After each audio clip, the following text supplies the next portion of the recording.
Сәлем, Қайрат Нұртас сөзге келіп қалған танымал блогерді итеріп жіберді. Оны бастамас бұрын каналға тіркеліп лайк басып комментарий жазуды ұмытпаңыздар, достар.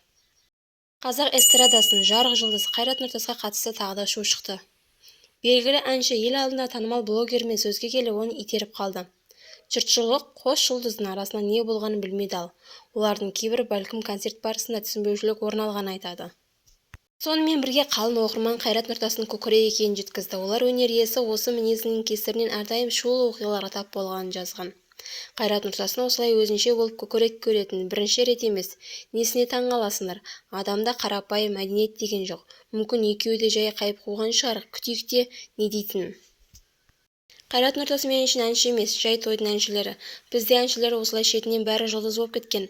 Өзіміз кінәліміз. Тойға пәленбай мың теңгемен шақырамыз, сосын бұлар құтырмағанда кім құтырады, деп жазды оқырмандары.